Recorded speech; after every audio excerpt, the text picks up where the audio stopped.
You're the owner of a small business, which means you're also the tech guy, and HR, and personal assistant, and head honcho, and intern.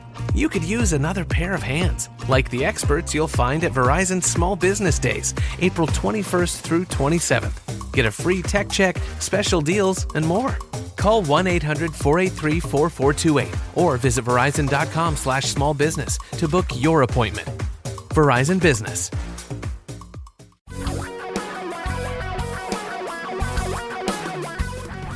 Reality radio for a really great future. We're talking real money.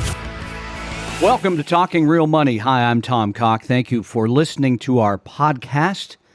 Hopefully you're a regular. If you're not, welcome. If you are, thank you for being there every day. And, you know, we're in the holiday season. And so last weekend I was talking to Don about the podcast I'm recording this week. And I said, what should I do them on? What would be good? And he said, well, I think the end of the year calls for broad insights into money. And then he left it at that. I had to try to think that through a little bit. I had some pretty wild ideas. But then I started thinking about the meaning of money and the meaning of life. And you get all into this stuff around the holidays. And then it really came full circle when I had the opportunity to sit down recently at dinner and chat with my wife and my daughter about our lives. Now, there's some pretty unusual circumstances that occurred about 13 years ago that I think provide lessons for all of us. I think so. And, you know, I don't like to talk about myself and my life because the show really is about you, but many of you know this already.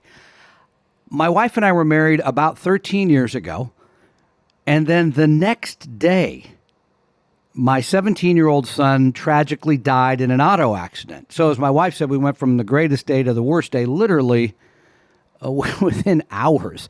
And then, by what I can only call a miracle, my now almost 13-year-old daughter was born in February, a few months later, a month and a half later. So all these things happened. So this week really was the first time we sat down, and we didn't do it intentionally, it just sort of came up in conversation, and really talked to her about this and about how meaningful her life is to us because we lost another child. And again, one life's not more important than another, but it certainly did point out the things that I think are important. And money, because this podcast is about money, it has a place in everyone's life, right? It is central in many ways because you can't do things or you can do things with money.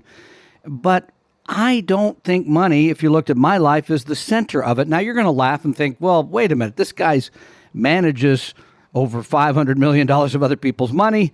He has a podcast, a radio show, all this stuff. All he does is talk about money. Well, that's true. But if you looked at my life, I do not sit around and worry about my money. Even when times were tougher, it was not at the center. But how can you make it so that you can focus your life on those things that are more important? Hopefully like your family, your children, your grandchildren. And by the way, when part of the discussion the other night was looking at my life and trying to be honest, even though I've lost a son, and face the fact that I've had a wonderful life in so many ways, had a very bad day, but man, I've got these wonderful kids and grandkids and family that I just truly enjoy. But how can you put money in its place? That's what I was trying to get to. I think that's the real gift here.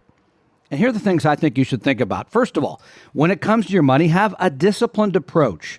Number one thing is for all of us, you need to spend less than what's coming in. Once you make that decision, once you can have that discipline, your life completely changes. I think, especially for young people, you need to learn to save 15% of your income and set that aside. And then when you do invest, it should be a mechanical process. It should be in low-cost index funds that provide discipline. Number two, a simple plan. First of all, anyone who's working should be, and I hope they're available, taking advantage of an employer plan. As I said, 15% savings, using index funds, widely diversified, and know what your risk tolerance is. That's why we offer a free risk quiz. If you go to Vestory.com, you take that, you get a score, you can put together a proper stock-to-bond ratio. Along those lines, Roth, whenever possible, Roth IRA, Roth 401k, I don't know anything about your tax situation, but if you're under 40, Roth should definitely be part of your savings. And then that other part of the simplicity of having a plan, realizing that investing is the long term, the long haul. It is not short-term speculation. Yeah, sometimes you get lucky and you buy Tesla and it goes up 700% in 1 year. That's great. We're happy for you. But that's not an approach I would recommend to anyone. Truly believe in being widely diversified and keeping your costs low. That's it. Number 3, having goals and checking on them.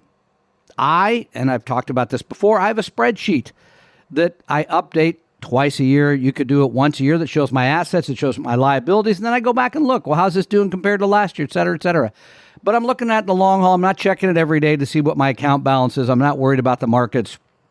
Again, it's not at the center of my life. It's something that I check on, share it with my wife, and say, here's where we are, here's where we're trying to get to. So I have goals, and I'm checking on them. Again, disciplined approach, simple plan, having goals, and checking on them.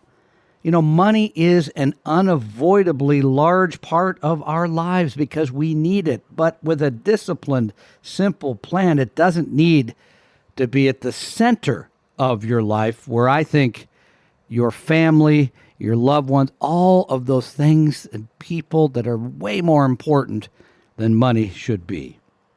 Finally, I want to mention that coming up pretty soon, brand new Retire Meet, virtual Retire Meet America coming up February 20th, including the founder of Dimensional Funds, David Booth, will be doing a Q&A with us. It's going to be a wonderful event. Go to retiremeet, that's 2e's.com, and you can register, no cost. You join us. It's going to be a wonderful day. Don and I will be speaking, a lot of other great speakers, as I said, including David Booth. I hope you have a terrific holiday. This is Tom Cock. Thanks for joining me here on Talking Real Money. Talking Real Money. We hope you realize that the information provided on Talking Real Money is for educational and hopefully enjoyable purposes only. Providing personalized financial planning or investing advice takes time, so please consult with a really good fee-only fiduciary investment, tax, or legal advisor. We know a good one. Investing must always involve risk. In other words, you can and probably will lose money at times. Also, as much as you want it, no one can accurately, consistently predict the future. So past performance doesn't tell you a darn thing about what the future will bring. Unlike many other programs that say something similar, Talking Real Money is not trying to get you to buy or sell any financial products or securities. Instead, the program is provided as a public service by Vestry, a fee-only registered investment advisor. Thanks for listening, and please visit TalkingRealMoney.com for more information and disclosures. That should keep the lawyers happy.